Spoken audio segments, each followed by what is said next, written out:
international projects. Can the Minister confirm these projects will support and enhance biodiversity and the natural environment right across the globe? Minister. Well, I do welcome the way in which the Department for the Environment, Food and Rural Affairs has allocated this money. Of course, it is overseas development assistance money that helps to support and enhance biodiversity, and it does so in countries which are eligible for overseas development assistance. Hugh Merriman. Thank you, Mr. Speaker. It's very welcome that the government are doing more to help developing countries with climate change, but the reality, as I've seen for myself, is that in countries in Africa, it's the Chinese leading a very large carbon footprint. What more can this government do to persuade the Chinese to do better in Africa? Minister. Well, Mr. Speaker, I know that my honourable friend is an aide to the Chancellor, and I know that the Chancellor was in China this week and emphasising in his remarks the importance of taking into account the Sustainable Development Goals in terms of development projects. I'm actually very pleased to see that China and other countries, indeed 78 different countries have issued green bonds here in the City of London, 8 different currencies raising $24.5 billion towards sustainable development, and I think that's an initiative where the UK has really shown leadership. Gregory Campbell. Thank you, Mr. Speaker. Just further to that question, would the Minister concede that we all must do what we can to reduce the impact of climate change, but there are those who seem to be at the very top in China, India and some African countries, that the pressure must be put and applied very significantly to them? I think it is really important that we all recognise that the world has signed up to what are called sustainable development goals, and that part of that sustainability means that new investment should always avoid as much as possible any investments in fossil fuels. That's something that we've shown leadership in. The recent round of bids from the Green Climate Fund, which we helped to fund, for example, has led to a lot of renewable energy projects in Africa and elsewhere. Thank you, Mr. Speaker. With the growing climate crisis, shouldn't this be the top priority of her department to ensure sustainable development, diversification, the ending of deforestation, public transport, clean energy and everything else? Shouldn't this be the top priority? Minister. Well, of course, it's a very important priority. Obviously, humanitarian assistance continues to be the thing that we spend the most on. But, of course, that can also the emphasis on that can also be in terms of its sustainability. And we do a great deal to ensure that. But I think the £5.8 billion that we've contributed so far to international climate finance gives an idea of the level of commitment that we have to this issue around the world. Caroline Spellman. Mr. Speaker, I've seen for myself how Tier Fund's programme of providing solar technology in a country like Bangladesh has transformed the lives of young people. So I'm pleased to hear now DFID are going to extend these efforts into Africa. Would you agree with me that young people having the chance to study under light at night is going to help significantly improve their life chances? Minister. It is so important that we recognise that access to electricity and that we encourage that to be through renewable sources, including off-grid. We held a big event for energy ministers in Africa here in London recently to show them the options that they do have for things like sustainable and clean mini-grids. So I think there's a huge amount that the UK can do in terms of both technical and financial expertise. And Mr. Speaker, we all heard amid last week's climate change protests that low to middle income countries in the world will be hardest hit. Yet the UK government continues to tell us it's world leading in helping these countries tackle climate change. However, in the year 2017-18, fossil fuels made up not 60, 70 or even 80%, but a shocking 99.4% of the UK export finances energy support towards these same countries, locking them into a dependency on high carbon energy. So doesn't the Secretary of State agree that all this talk of commitment to cutting greenhouse gases is nothing more than simply hot air? Minister. Well, I'm sure he'll want to raise questions about UK export finance when he has the opportunity to question our colleagues from the Department for International Trade. I can say that from the point of view of us within DFID, the focus is very much on ensuring that we encourage access to electricity from renewable sources, and so far some 17 million people around the world have gained access to clean energy thanks to our investment. Dan Carden. Thank you, Mr Speaker. I wonder if the Minister would commit today to audit and publish the UK's aid spending on fossil fuels through the CDC, through the Prosperity Fund and through multilateral organisations. Well, I'm pretty sure, Minister. Mr Speaker, that a lot of this information is already in the public domain. I can confirm to the honourable gentleman that as far as CDC is concerned, my understanding is there have been no new investments in fossil fuels since 2012. Carden. Thank you, Mr Speaker. The Labour Party is committed to divesting Difford from all fossil fuel projects. They directly undermine the global goals on climate and sustainable energy. But, Mr Speaker, it's time we admitted that there's more to life than money, and it's time we focus not just on GDP, but on general well-being. Not my words, Mr Speaker, but David Cameron's. GDP is a crude indicator that tells us nothing of people's well-being, inequality levels, or the health of our planet. But this Secretary of State seems concerned only with increased competition and mobilising private finance to deliver the global goals. So isn't it time the government woke up to the need for new policies and new measures that focus on people and planet? Minister. Well, I'm sure that the honourable gentleman will, in that case, welcome the fact that my right honourable friend is the human capital champion at the World Bank. He will be aware of the extensive impact that we have in terms of both health and education through our spending around the world. And, of course, we're taking part in the voluntary national review of the Sustainable Development Goals. And I'm sure he will welcome, Mr Speaker, the fact that, according to a recent UN study, the UK has actually become a happier country and has increased its happiness in the world. Number 5, sir. Secretary of State. Difford provides funding to the UN Refugee Agency to prioritise the greatest humanitarian and protection needs of refugees globally. This includes Tibetan refugees in need of urgent life-saving assistance. Tim Lawton. This week I hope to be attending the 7th World Parliamentary Convention on Tibet together with the Honourable Member for Dundee, marking 60 years of the invasion and oppression of the Tibetan people, 1 million lives lost, and the oppression of the culture, language and human rights of those people. Many of them are refugees in Dharamsala in desperate need of our help to keep the spirit of Tibet alive. Can we do more to help those refugees in their culture and their education programmes which they value so much? Well, my right honourable friend raises an important point.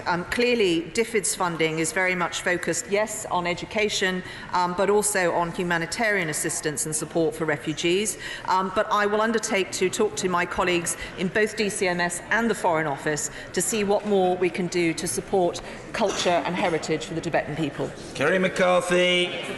I'm very glad the Minister is taking an interest in Tibet, but can I also urge her, sort of reflecting back on the earlier question, to look at the impact of climate change on what is often dubbed the third pole, the melting of the Himalayan glaciers, which is having a huge impact on the Tibetan area and is overlooked when we talk about climate change.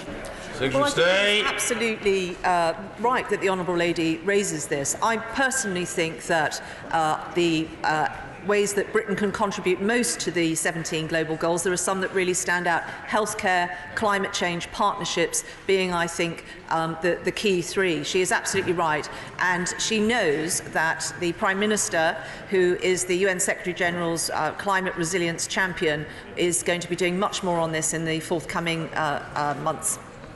Rebecca Powell. Question number 6, please. Minister Baldwin. Difford is committed to helping developing countries tackle the problem of plastic pollution. We're spending up to £39 million to help poorer countries find practical ways to improve waste management and identify ways in which manufacturing processes can reduce plastic pollution. Rebecca Powell. Would the Minister agree that we should increasingly put sustainability at the core of all funding that we give? And particularly with plastic, there are some projects TIER fund are running which actually enable people to earn a living whilst cleaning up the planet. I think this is the direction we should increasingly be going in. Well, of course, all our work is designed to achieve the Sustainable Development Goals, so sustainability is absolutely crucial, and I think TIRFUN have done some amazing projects, and I'm delighted today, Mr. Speaker, that we're announcing that we are match funding a waste aid project in Cameroon, which will help exactly what she refers to, people earn a livelihood from cleaning up plastic and stopping it going into our oceans. Hugo Swire, number 7, sir. Yeah. Minister. Mr. Speaker, DFID has awarded over 80% of its contracts to UK registered companies in each of the last 5 years. One of the achievements this Conservative Party can be most proud of is the fact that of its aid budget. Last year, Britain was the only member of the G7 to meet the UN target of 0.7% of their GDP spent on foreign aid, an astonishing £13.9 billion. Of course, this attracts some criticism in some quarters, so would the Minister not agree with me that one way to negate some of the criticism over the perceived largesse of taxpayers' fund would be to proactively encourage more British companies to win some of these contracts without, of course, contravening state aid? Well, he's absolutely right to highlight. In fact, I think we're the only country in the world to have put that 0.7% into statute. And he is absolutely right. And he can see from the numbers that in open competition, some 80% of our contracts have been awarded to UK registered firms. But of course, we would like to see more. We would like to see smaller companies, and our procurement team has been out on a range of different regional tours across this land to encourage more people to bid for our contract. Number 8, Mr. Speaker. Do you hope the honourable gentleman's all right? He's all right. OK. Good. I'm very glad to hear it. Secretary of State. DFID recognises that restrictions on humanitarian space can impede the work of NGOs in the occupied Palestinian territories, particularly Gaza. Richard Burden. Secretary of State will, I think, be aware that currently the government of Israel is attempting to deport Omar Shakir, the country director of Human Rights Watch, for highlighting the impact on the welfare of Palestinians of doing business with illegal Israeli settlements. I welcome the fact that the UK is a party to a statement made to the United Nations Security Council on Monday asking Israel to allow Human Rights Watch and Mr. Shakir to carry on their work unimpeded. Can I ask the Minister to echo that call? I'm very happy to echo that. The UK did sign that statement at the UN Security Council. We endorsed it, and as a friend of Israel, we continue to make it clear that a strong, vibrant civil society is in Israel's own interest. Hamas has recently had a crackdown on dissent within the Gaza Strip to its own regime. How can we ensure that the human rights of human rights defenders within Gaza are protected? Secretary of State. Well, both my department, but also in particular the Foreign Office, do a tremendous amount of work to support human rights defenders, and DFID has most recently, at the recent Bonn conference, published a new paper on how we can support civil society and the governance that surrounds it. Order. Topical question, Sir David Amis. Question number 1, Mr. Speaker. Secretary of State. This week is World Immunization Week. Polio is on the brink of becoming the second human disease in history to be eradicated. The UK remains committed to this effort, supporting countries like Pakistan to reach every child with life-saving vaccinations. I'm sure the whole House will join me in expressing deep sadness at the recent attacks on polio workers in Pakistan, resulting in the deaths of 2 police officers and 1 polio vaccinator. These tragic deaths highlight the immense personal bravery displayed by those delivering immunisations and their commitment to ensure that every child can be protected. Sir David Amis. Honourable friend, join me in congratulating my constituency, Unata Enoandri, on setting up the Fund and Trust to improve educational opportunities for people in South Africa in memory of the loss of her child. And following on from the excellent meeting with my honourable friend, the Minister of State for Africa, any help the department could give us would be excellent. Yeah, thank you. Well, I'm very happy to join my honourable friend in commending the work of the Trust. My right honourable friend, the Minister for Africa, has told me about the meeting, and the department will shortly be in touch to talk to him and the Trust about how we can support their ongoing work. Harry McCarthy. Thank you, Mr. Speaker. There is real concern that not enough is being done to help the people of Mozambique, particularly now that Cyclone Kenneth has struck. What is the Minister doing to ensure that global communities do step up their response to the first cyclone relief fund, and do all they can to relieve this humanitarian disaster? Well, she's absolutely right to raise this, but I think we can be very proud of the work that the UK team in Mozambique are doing, not only with Cyclone Idai, but now also with Cyclone Kenneth. They've been at the forefront in terms of practical and financial assistance. And my right honourable friend held a meeting at the World Bank the week before last to look into attracting other donors into longer-term reconstruction investment in Mozambique. Stephen Kerr. Thank you, Mr. Speaker. It was World Malaria Day last week, so will my right honourable friend update the House on the UK's contribution to the global fight against this preventable disease that kills hundreds of thousands of children every year? Minister. Well, Mr. Speaker, can I pay tribute to my honourable friend's amazing leadership in this area? He has personally gone and visited victims of malaria, and I know that he champions the UK's leadership role, the £500 million a year that we are spending in terms of preventing this terrible disease that leads to the death of a child every 2 minutes in our world. Is the Secretary of State proud of the fact that the Home Office has denied a visa to the Chief Executive of the Scottish Refugee Council's father, meaning that he can't travel from Afghanistan to witness his son's honorary doctorate at the University of Glasgow? What message does it send to developing countries and developing democracies when the UK routinely denies visas to people who want to contribute to our society and tackle poverty around the world? Well, if the honourable gentleman would like to give me the details of the case, I'd be happy to look into it. But I think when we have these cases, that is quite often how they can be resolved, is by talking to the relevant minister. Tim Lawton. Mr. Speaker, on a recent trip to Jordan, I was lucky to see a fantastic British-funded project in the UNESCO World Heritage Site of Jerash, where a stonemason from Barnsley was training Jordanians and Syrian refugees to restore ancient monuments. Does the Secretary of State agree that cultural aid is an important part of her department's budget, and that includes continued support for UNESCO? Well, I absolutely agree that the supporting culture on heritage matters is incredibly important, not least because it helps generate and support a tourism economy and provides nations with further things that they can do to help alleviate poverty and grow their economies. We have a new initiative at the department called Great Partnerships, which is pairing British expertise, as he has outlined, to those that can benefit from them. And I think the example he gives is a great one. Lucy Powell. With the continuing humanitarian crisis in Yemen, it's vital that pledges of aid from Gulf countries and others that have been made are actually delivered upon. Can the Secretary of State do all she can to ensure that these notoriously bad payers actually cough up? The Honourable Lady is absolutely right, and I regularly have discussions with counterparts in those nations to encourage them to disperse funds. Most recently with my Emirati opposite number, I had discussions with her on precisely this point this week.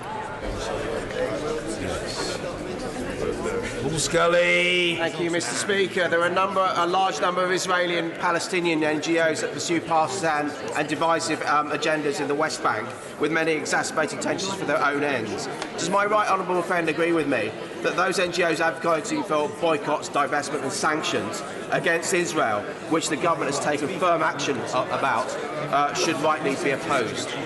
Stay. Well, any partner that we work with, we want to ensure that they are exhibiting all behaviours to get good things to happen. So, absolutely, that is our policy, and it is the policy of the organisations we work with as well. Morris! Thank you, Mr. Speaker. Mr. Speaker, I'm sure you're aware that the newly elected President of the Gambia is an avid Arsenal fan. But can the Secretary of State tell us what country-specific direct support she's giving to help the Gambia rebuild its economy and its democracy? Minister! Well, I know that there are many presidents across many African countries who all support a range of different teams, and I think it's a huge part of the work that we do because it touches on so many young people as well. And in terms of Soccer Aid last year, I paid tribute to the President of Gambia. Of course, we have a range of programs in DFID in Gambia, but we also, through Soccer Aid, were able to raise lots of money from football fans, and I think everyone should welcome that. A wonderfully diplomatic response upon which the Minister should, I'm sure, be congratulated. Mr. Alistair Burr. Thank you, Mr. Speaker. My right honourable friend is right to draw attention to the dangers of the anti-vaccination campaigns. In addition to thanking health workers across the world for their bravery in countering this, would she also ensure the United Kingdom leads a vigorous response internationally in order to turn back a tide which is threatening not only those who would be vaccinated themselves, but the communities around them, as we all depend on vaccination for our common safety? Well, I absolutely agree with my right honourable friend, and would like to take this opportunity to pay tribute to him, who led the humanitarian work in my department for his tenure as Minister for the Middle East. I have recently commissioned some new programming to look at how we actually help communities have trust in immunisation programmes. We are so close to eradicating polio from the earth, and it would be an appalling situation if we pulled back and rolled back from that now. Patricia Gibson. The medieval guardianship system, where a woman is owned by her closest male relative, means that women in Saudi Arabia cannot travel or play sports or do a whole range of things that we take for granted without permission from their male owners. Given that women who seek any level of gender equality and human rights face unprecedented danger and abuse in Saudi Arabia, will she condemn Saudi Arabia for treating women as mere chattels? It is absolutely right that we call out behaviour that does not support, empower women and enable them to make the choices that they want to in their lives. I'm very proud of the work not only that my department has done on that, but other departments in government, and we will continue to do that. And I'm calling on all nations to make sure that where we have every opportunity, we ensure that women's rights are in summit communiques, they are in absolutely everything and a core part of every activity that we do. Order, colleagues. Students and staff of Fitzwarren School in Wantage, which I had the pleasure of visiting recently, are attending Prime Minister's questions today, and I feel sure that members across the House will want to welcome them. In particular, a very warm welcome to Charlie Butler and his twin brother Tom, who celebrate their 13th birthday this summer. This Sunday, 13. Order. Questions to the Prime Minister. John Lamont. Thank you very much, Mr. Speaker. Question number one. The Prime Minister. Mr. Speaker, I'm sure members across the whole House are always pleased when young people take an interest in and attend the proceedings of this chamber, such as those from Fitzwarren School today. I'm sure members from across the House will want to join me in sending my very best wishes to my honourable friend the Minister for the Constitution and her husband Sandy on the birth of their daughter Rosamond. Mr. Speaker, may I also congratulate everyone who took part in the London Marathon on Sunday, including members of this House, parliamentary staff and lobby journalists. And I would particularly like to congratulate my parliamentary private secretary, the honourable member for West Aberdeenshire and Kincardine, who completed the marathon with the fastest time of any member of Parliament. Mr. Speaker,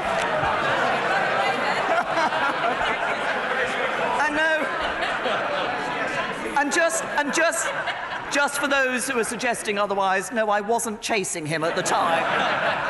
Mr. Speaker, this morning I had meetings with ministerial colleagues and others. In addition to my duties in this House, I shall have further such meetings later today. John Lamont. I associate myself with the comments of the Prime Minister, and I promise to train much harder for next year. On this day in 1707, Scotland and England came together to form the United Kingdom. Does the Prime Minister agree with me that this union has served our country? This union has served our country well, and most people in Scotland agree with that. And does she further agree with me that rather than obsessing with independence, Nicola Sturgeon should get on with the day job and end her neglect of Scotland's NHS, schools and the economy? Prime Minister! First of all, can I congratulate my honourable friend for running the London Marathon, and also for all the money that he raised for Marie Curie on his run. And can I thank him for highlighting this anniversary? I'm sure all members across this House will want to join me in marking this anniversary, because it is. And he is absolutely right that under the SNP and government in Scotland, what we're seeing is public services getting worse, because the SNP are focusing on holding another independence referendum. As my honourable friend says, it's time the SNP stopped ignoring those millions of Scots who do not want another independence referendum and got on with the day job and focused on the issues that matter to people like schools and the economy. Jeremy Corbyn! Thank you, Mr. Speaker. I join the Prime Minister in congratulating all those who ran the London Marathon, and I think the Shadow Health Secretary getting a personal best shows just how fit the Labour Health team is. Mr. Speaker, can I take this opportunity to wish the House and people across the country a very happy May Day on International Workers' Day. Tomorrow, Mr. Speaker, many people across England will go to the polls to vote in local elections. For many people, the government has delivered nothing but failure. On her first day in office, the Prime Minister promised to fight against the burning social injustices that plague our society. Yesterday, an independent government body confirmed that inequality is entrenched in our society from birth to work. Can the Prime Minister now admit that her government has completely failed to take action to tackle the burning injustices? Prime Minister! Can I first of all say to the right honourable gentleman, I'm very sorry that he didn't take the opportunity when he stood up to welcome the anniversary of the union between Scotland and England. I think I have to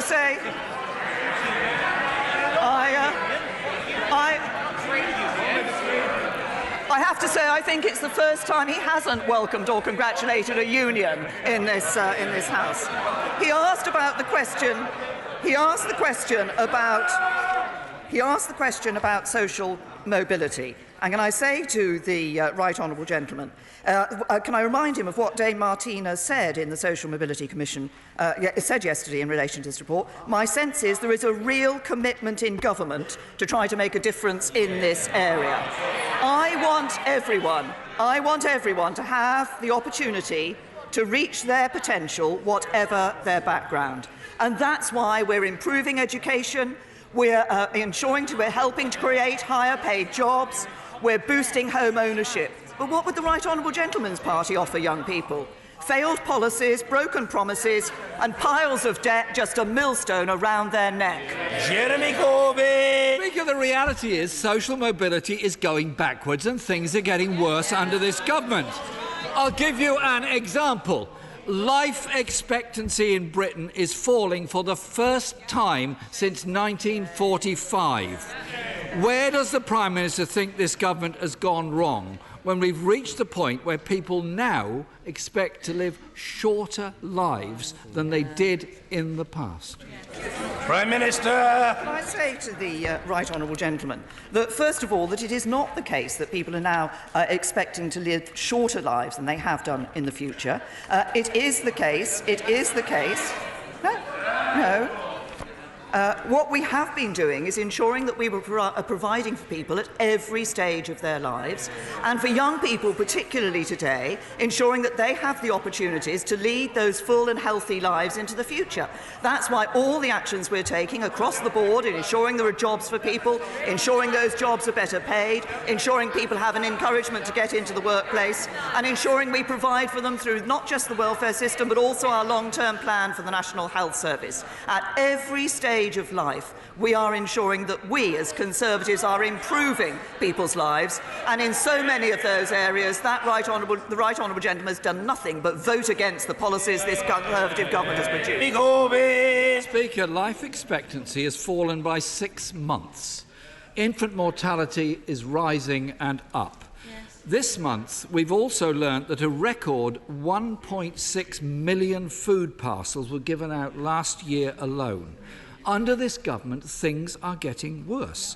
Does the Prime Minister agree with her Secretary of State that it's the policies of this government that has meant that in one of the richest countries on this earth, food banks are now handing out 14 million meals a year to people, some of whom are in work, who simply haven't got enough to eat?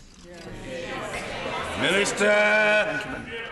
The best route out of poverty for people.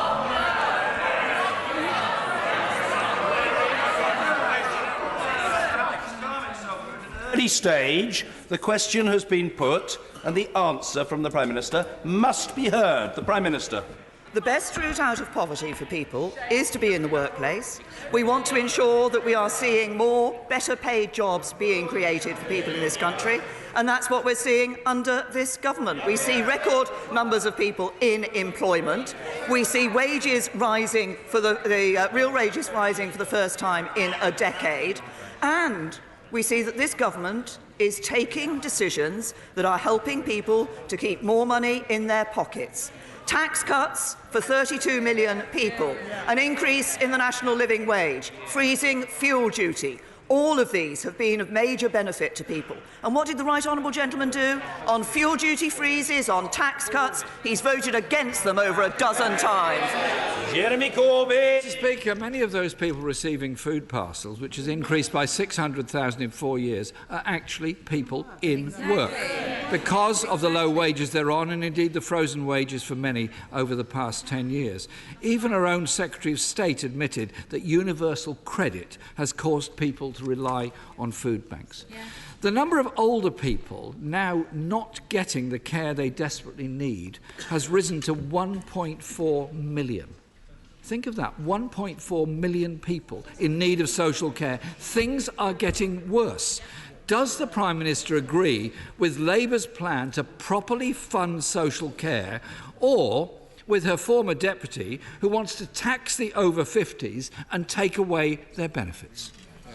Prime Minister! As I have said on a number of occasions in this House, we agree that we do need to ensure there is a sustainable long-term future for social care, and we'll be bringing forward proposals in relation to that. We have given councils access to nearly £4 billion more for adult social care this year. That means a 9% increase in real terms in funding for adult social care between 2015-16 and 2019-20. But it's not just about the funding that goes into social care. It's also about ensuring... Oh, no, lots of Labour members say, oh, yes, it is. Actually, no, it's about ensuring that best practice is seen across local authorities and NHS trusts. And that's why this isn't just about funding for social care for local authorities. It's also about our long-term plan for the National Health Service, the biggest cash boost in the National Health Service's history, stability for the NHS, improving social care, providing for people in their old age. Jeremy Corbyn! Mr. Speaker, the Prime Minister seems to have a head in the sand. The reality is that £7 billion has been cut from adult social care since 2010, a system teetering on the brink of collapse, as care companies go into administration, and the stress on the residents of those homes and their families is unbelievable. We need a serious strategy that ensures people get the social care they need when they need it. Under this government, Mr. Speaker, things are getting worse on our streets too. Violent crime is up by 19%. Robberies up by 18%. Knife crime at the highest level on record. And 2.3 million criminal investigations closed because the police were unable to identify a suspect, I believe because they have insufficient staff to do it. Does the Prime Minister accept that there is a violent crime epidemic that has arisen on her watch and is tearing our communities and our families apart? It has to be addressed by investment in our communities. Prime Minister. Can I first of all say to the right honourable gentleman, because he made a reference in relation to care companies at the beginning of his question, with a suggestion that this was a worrying time for all those who are in the provisions that are provided by those care companies. Of course it's a concerning time for them and their families and for the employees of the company concerned. I think he's referring to Four Seasons. The Care Quality Commission is absolutely clear that there is no risk of service disruption at this time, and there should never be a gap in care for an individual. That's because of the 2014 Care Act, introduced under Conservatives in government, which places a duty on local authorities to intervene to protect individuals where their provider is unable to carry on care because of business failure. He then went on to talk about the issue of crime. And can I say to the right honourable gentleman, first of all, what we do see is that overall, under the crime survey, actually crime is down by a third. He quotes the figures from police recorded crime. He has actually been hauled up, I think, by the National Statistics Authority previously for failing to quote the crime survey and for only quoting the police recorded crime. He talks about more money being available to police. There's around £1 billion more money available to the police this year. Police and crime commissioners plan to recruit 3,000 more police officers. But what do we also need to do to tackle knife crime and to tackle serious violence? And yes, we are concerned about it. That's why we've brought forward the serious violence strategy. We also need to ensure that we're dealing with drug crime. We also need to ensure that we're turning young people away from violence and ensuring that police and others have the powers to do their jobs. So I'm sorry, I have to say to the right honourable gentleman, I'll take no lectures on this from somebody who voted against more money for the police and voted against tougher laws on knife crime, because that's not helping the police or our citizens. Jeremy Corbyn. Well, Mr. Speaker, maybe if she doesn't believe me, she can believe her own Home Secretary. He said in March, serious violence is on the rise, communities are being torn apart and families are losing their children. 21,000 less police officers is a pretty obvious connection. There's likely to be a rise in crime and disorder as a result of it. Mr. Speaker, under this government, things in this country are getting worse. Their cuts and incompetence have left communities struggling and pushed public services into crisis. They've cut council budgets by 50%. Poverty is up, waiting times are up, violent crime is up, all under a government that seems to care more about pushing its very damaging austerity agenda than tackling the burning social injustices. Ahead of tomorrow's elections in England, can the Prime Minister explain why from social care to crime, from life expectancy to poverty, things are getting worse under her government? Prime Minister. The biggest cash boost to the NHS in its history under this Conservative government. More people in work than ever before. More children in good and outstanding schools getting the opportunities for their futures. And what do we see from Conservative councils up and down the country? Conservative councils give better services, they recycle more, they fix more potholes, and they charge lower taxes. A vote for Labour is a vote for mismanagement, worse services and higher taxes. It's Conservative councils that give better services and charge you less. Kevin Hollingray. Thank you, Mr. Speaker. Would the Prime Minister confirm her support for Transport for the North Strategic Transport Plan, which would help create an additional 850,000 jobs and £100 billion of economic growth by 2050 by connecting the key cities of the North through Northern Powerhouse Rail and improving key trunk roads, such as the A64, which runs through the beautiful and economically stifled constituency of Thurston Malton. Prime Minister. I agree with my honourable friend about the importance of transport for the North. We are giving the great towns and cities and counties of the North more say over transport investment through Transport for the North, enabling the North to speak with one voice on its vision for transport over the next 30 years. They've made significant progress in finalising their strategic transport plan, and I welcome that. And we're committed to reversing decades of underinvestment in northern transport, and will have invested a record £13 billion in the region by 2020. In regards to the A64 that my honourable friend raises, I understand Highways England have undertaken considerable work on the performance of the A64, and that will inform decisions that they will be taking on strategic road investments in the next period between 2020 and 2025 as part of the second road investment strategy. But I'm sure they will have heard the passionate plea from my honourable friend for his constituency. Ian Blackford. Thank you, Mr. Speaker. Scotland's First Minister has pledged to match 3 EU student fees through to 2021. Will the Prime Minister follow this example, or is she determined to build a bigger hostile environment? Minister. We've made clear about the position for EU students in this year, and we'll make the announcements in good time for students for future years. But I think I'm right in saying that what the Scottish Government has actually done is said that EU students can have free tuition up to 2024, but English students will have to pay. Ian Blackford. Quite remarkable, Mr. Speaker, because it's the Tories that have introduced fees for English students. Mr. Speaker, when it comes to leaving the EU, the Prime Minister's vision is blinded by ideology. In a no deal, her government intends to curb EU student visas to 3 years. Mr. Speaker, Scottish university courses are generally for 4 years. The Scottish Government and Scottish universities have asked repeatedly for this simple change to be made to reflect our circumstances.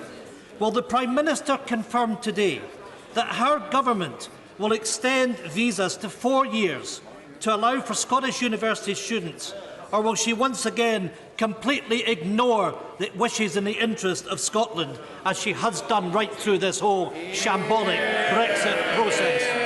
Prime Minister. Says the right honourable gentleman. I understand that the situation is not quite as problematic for those students as he sets out, given the ability to convert visas. But he started off his question by saying that the government should not be driven by ideology. This is from the SNP. The SNP. If the SNP are worried about students in Scottish universities, they need to ensure that they're spending more time improving the quality of education in Scotland and less time obsessing about independence. Paul Masterton. Thank you, Mr. Speaker. A number of faith leaders and individuals across East Renfrewshire, particularly from the Catholic community, have raised concerns about recent changes to the immigration rules for preachers coming to the UK on short-term supply placements. The new Tier 2 visa routes double the cost, making it unaffordable for many parishes. Given the huge benefits to congregations and wider communities derived from these placements, can the Prime Minister look again to make sure we're not putting unnecessary barriers into continuing these long-standing and very positive placement opportunities? Prime Minister. Well, first of all, can I agree with my honourable friend in recognising the very valuable part ministers of religion from all faiths play in their local communities, and we want to continue to be able to welcome those who want to come to the UK in accordance with our immigration rules. I understand that as part of their extensive programme of engagement around the future borders and immigration system, the Home Office will be talking to representatives of a range of faith and community groups, and those discussions will include the future visa arrangements for ministers of religion. Dr. Paul William. Thank you, Mr. Speaker.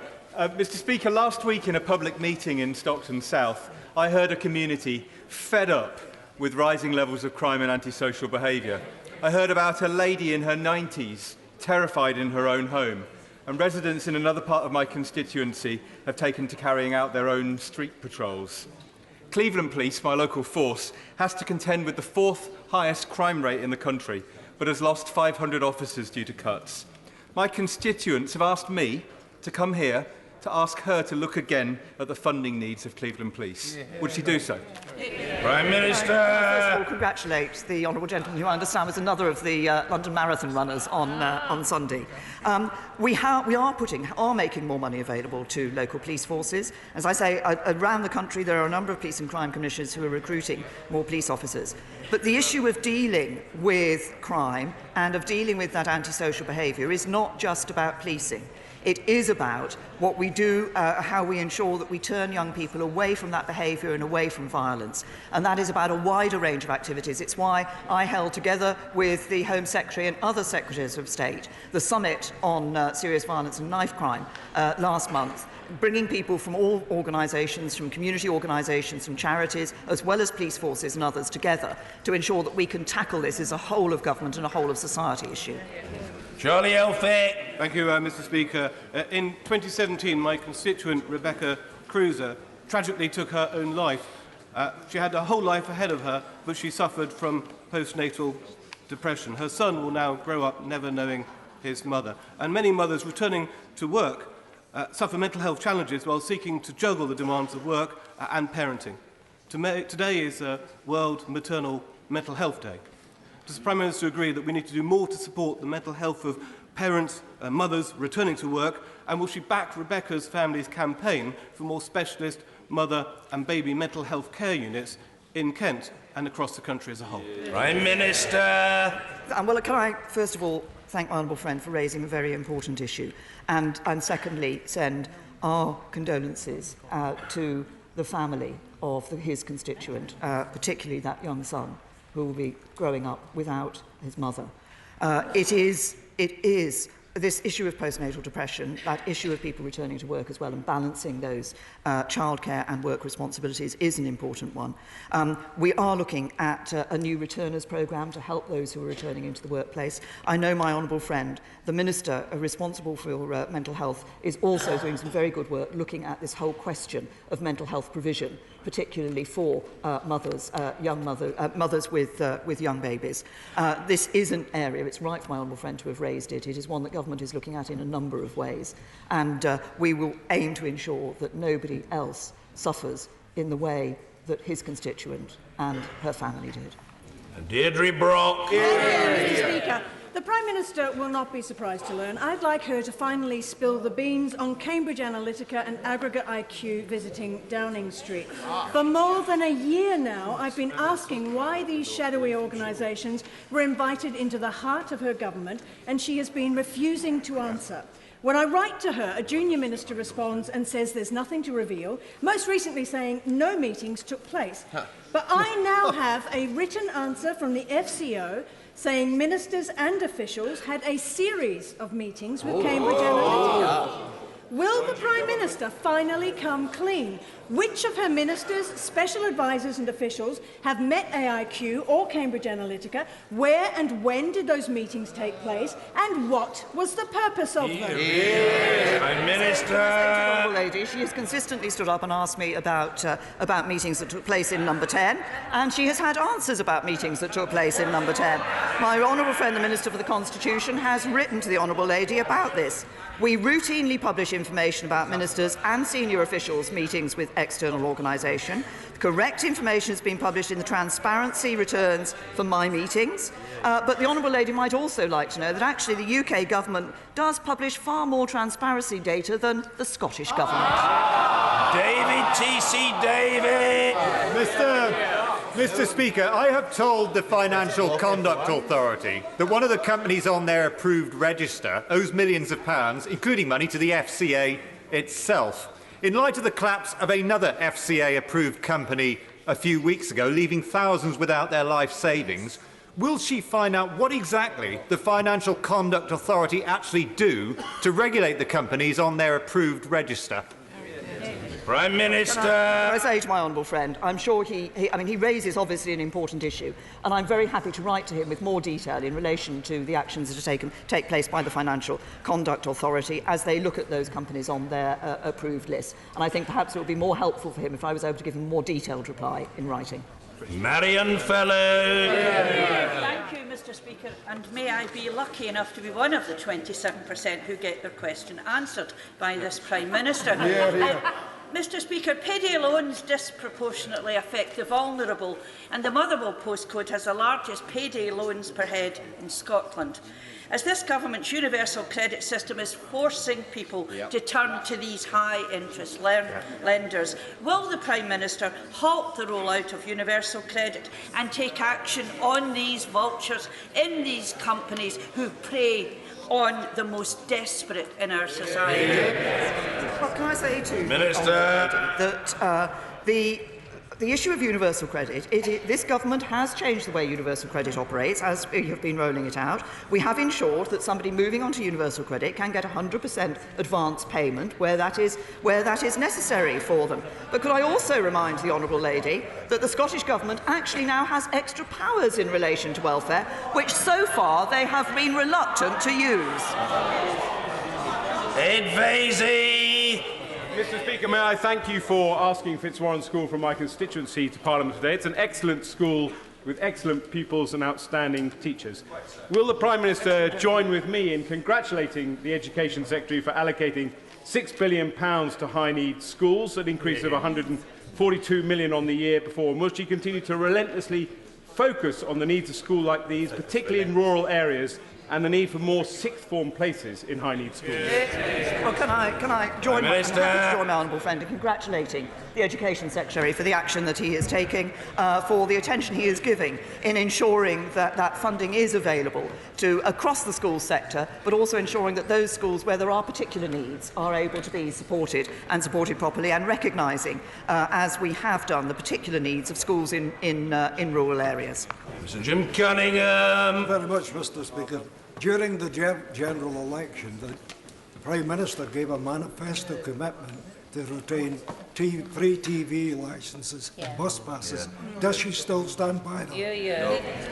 Prime Minister. That we do stand by the commitments that we made. Of course, we are changing the arrangements for the TV licences. That is going to the BBC, but there is no reason why the BBC, with the money available to it, is not able to continue that.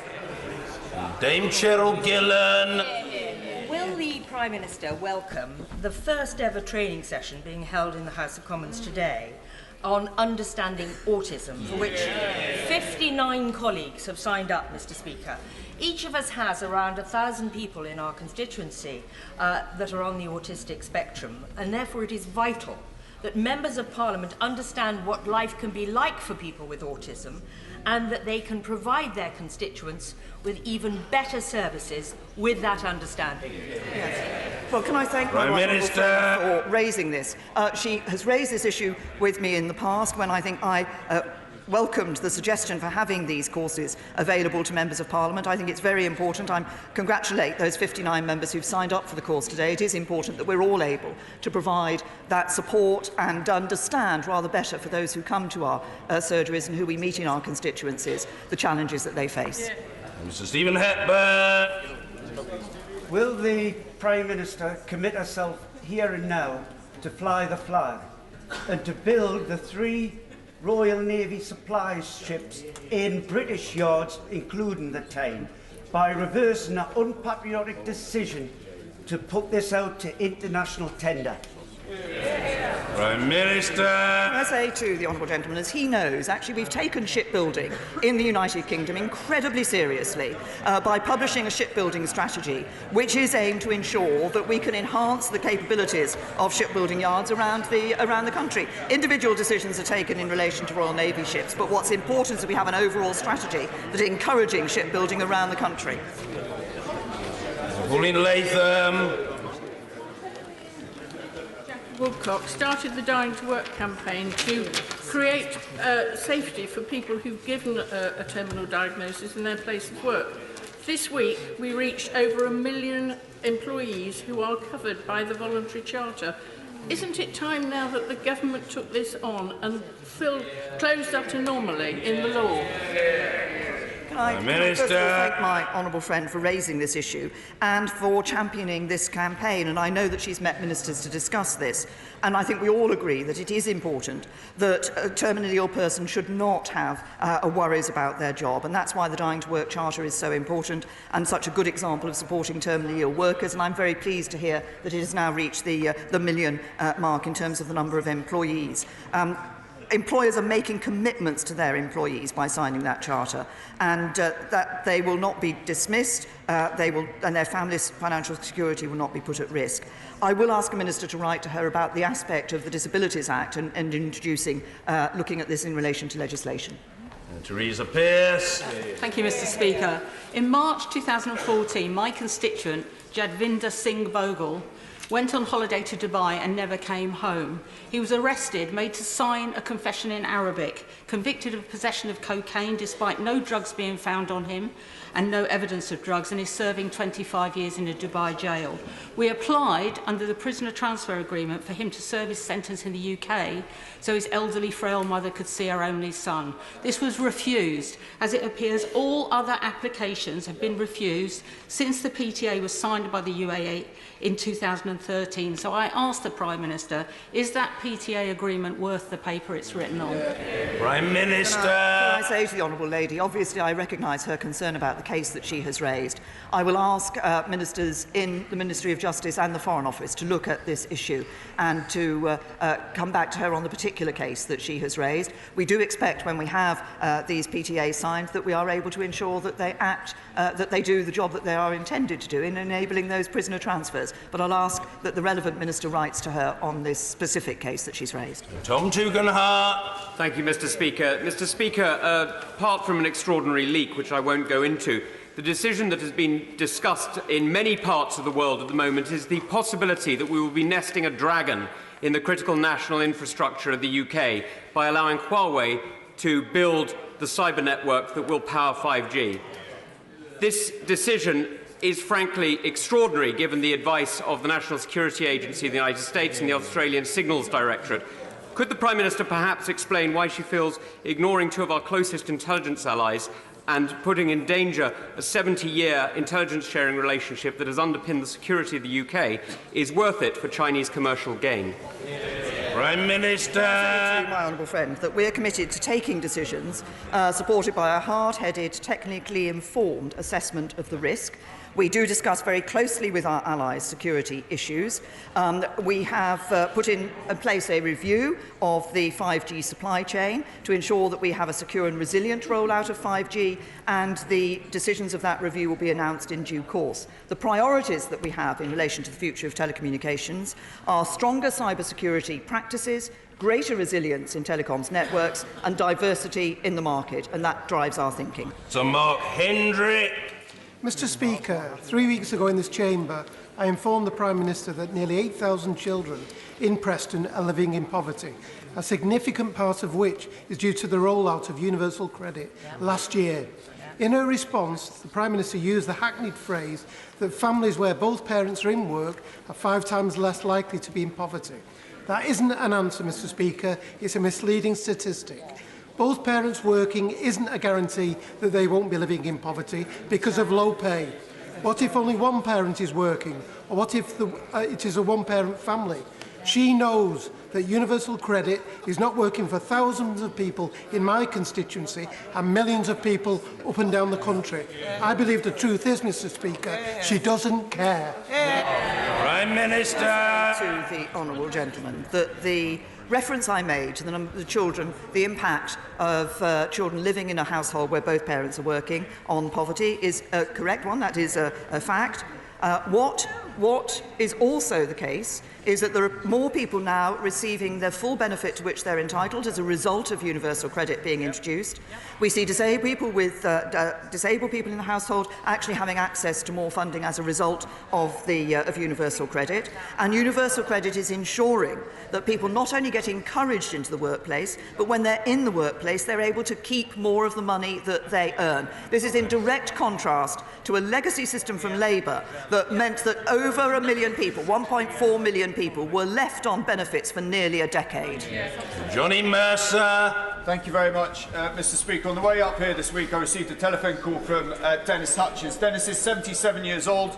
He lives near Plymouth, and he's just been charged with attempted murder from an incident in Northern Ireland 42 years ago. Dennis Hutchins is not alone. You have Soldier B, you have Soldier F, and what is happening is directly in contradiction to what the Prime Minister herself personally promised on our conference stage 2 years ago. Could she inform people like Dennis exactly what she has done and what she is doing to end this process that is abhorrent to so many people in this country? Order. Can I just say I absolutely respect the sincerity and public spiritedness of the honourable gentleman, but in general terms it is not desirable to refer to sub judice cases, and therefore I know the Prime Minister will want to take into account that consideration in her response. But the honourable gentleman has said what he said, and the Prime Minister will say what she wants to say. The Prime Minister. Thank you, Mr. Speaker. And can I say to my honourable friend that we have been clear that the current system for dealing with the legacy of Northern Ireland's past isn't working well for anyone. As I've said before in this House, around 3,500 people were killed in the Troubles. The vast majority were murdered by terrorists. Many of these cases require further investigation, including the deaths of hundreds of members of the security forces. But the system to investigate the past does need to change to provide better outcomes. That's better outcomes for victims and survivors of the Troubles, but also to ensure that our armed forces and police officers are not unfairly treated. That's why across government we're continuing to work on proposals on how best to move forward. But the MOD are also looking at the wider issue of what more can be done to ensure service personnel aren't unfairly pursued through the courts in relation to service overseas, including considering legislation. David Linden. Thank you very much, Mr. Speaker. Frustratingly, this is now the third PMQs in which I've raised the plight of fellow parents of premature and sick babies. The last time the Prime Minister told the House that the Government was undertaking a short, focused internal review of provision for parents of premature, sick and multiple babies to obtain an understanding of the barriers to participating in the labour market. So when will the Government publish the findings of that review and finally take action for us? First of all, can I congratulate the honourable member, because I understand he was another of the members who ran the marathon on Sunday. I understand he did it in support of Glasgow Girls Football Club and raised money for that very good cause. Officials in Bays are undertaking a short, focused internal review of provisions for parents of premature, sick and multiple babies. They are looking at the issues the honourable gentleman raised at returning to work, the barriers to returning to work and staying in work that some parents can face. They've been working with organisations such as Bliss, The Smallest Things and TAMBA to better understand the issues for parents, and I'm sure that a minister will be happy to meet the honourable gentleman in due course when these conclusions are reached. Jeremy Lefroy. Thank you very much, Mr. Speaker. Nazanin Zaghari-Ratcliffe has now been in prison in Tehran for more than 3 years, deprived of the presence of her family.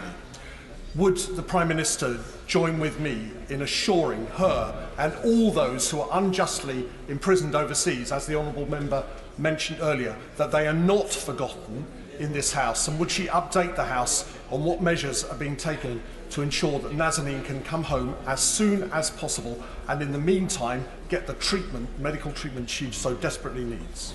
Prime Minister. Or give the general reassurance that my honourable friend asked for, that these cases are not forgotten, that they continue to be worked on by ministers and officials. Her case and others in relation to Iran, I raise whenever I see President Rouhani, I raise these issues. The Foreign Secretary raises them with his opposite numbers.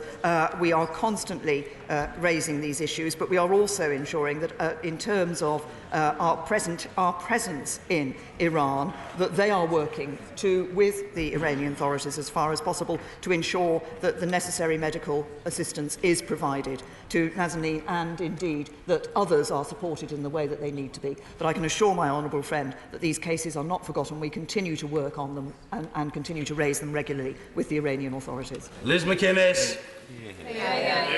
I know that the Prime Minister understands the importance of women attending their cervical smear tests, and I am sure that she's aware that because of a recent public health campaign that our cervical smear laboratories are overwhelmed.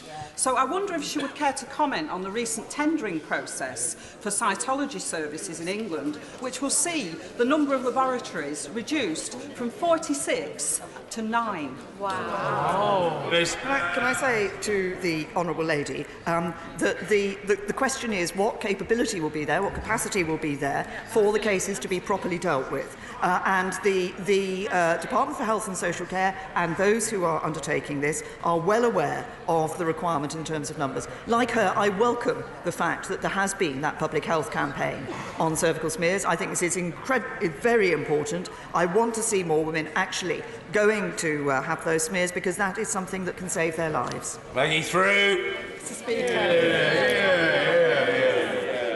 While Arsenal may be chasing a Champions League spot, Ilkeston Town is now celebrating their promotion to the Evo Stick Division 1 East. Would my right honourable friend outline what the government is doing to support grassroots football as this is so vital to our communities? And will she join me in congratulating the Robins and wishing them every success for next season? Right. Prime Minister. Can I say to my honourable friend, first of all, I congratulate Ilkeston Town. I believe they have been, as she says, they've been promoted, and I wish them all the very best, the Robins all the very best for the next season. This is a very good example of grassroots football and how that can have a benefit to local communities. And it is important that we are putting more money in. Over 4 years, almost 100 million of public money is being used to help build and upgrade artificial and grass pitches, encourage greater participation and enhance coaching programmes, and that includes creating new and improving existing community football facilities through the Football Foundation. We're committed to playing our part in improving and strengthening grassroots football in this country, and the Robins are playing their part in showing the benefit that it has in their local community. Gable. Does the Prime Minister accept that the growing warnings about a climate emergency require a fresh approach to highly polluting but rapidly growing sectors like aviation? And in particular, should not the control of carbon emissions and air quality take precedence over the expansion ambitions of the commercial owners of Heathrow?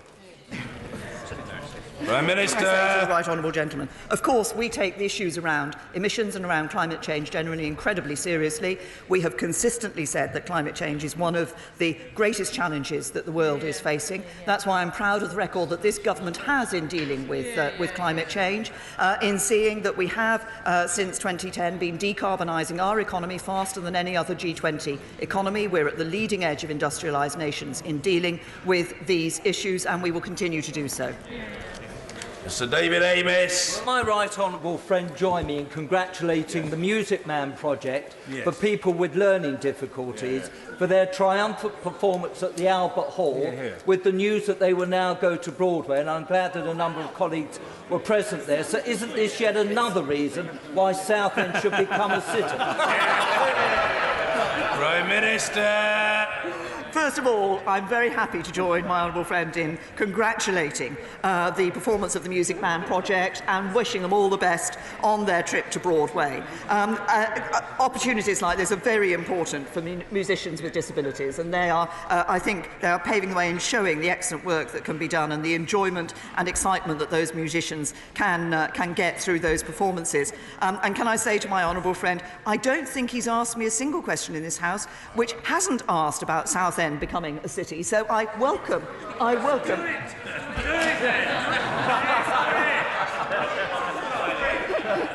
think we might need more than B&Q in order to be able to, if my honourable friend will get the reference. He has been campaigning resolutely, and I'm sure he will diligently continue to do so on behalf of his constituency. Anna Johnson. Mr. Speaker, yesterday saw the first harrowing testimonies of those who'd been infected by the infected NHS blood scandal. Since the Prime Minister announced the public inquiry in July 2017, one victim has died every 4 days. Delay is not acceptable. In the Republic of Ireland, they accepted that it was known that there were risks, and in the 1990s they paid full compensation.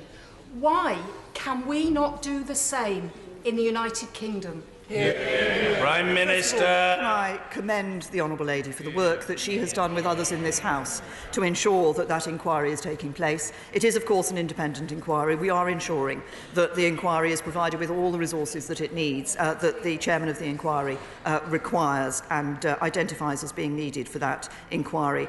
I I think it is, she is absolutely right that this is something that should have taken place earlier. This is something about which, as you said, there are those who have died since the start of the campaign to ensure that this inquiry could be held. It is important that we get to the bottom of this issue, and that's why we're ensuring that the inquiry is not only independent, but it does have the resources it needs. Order.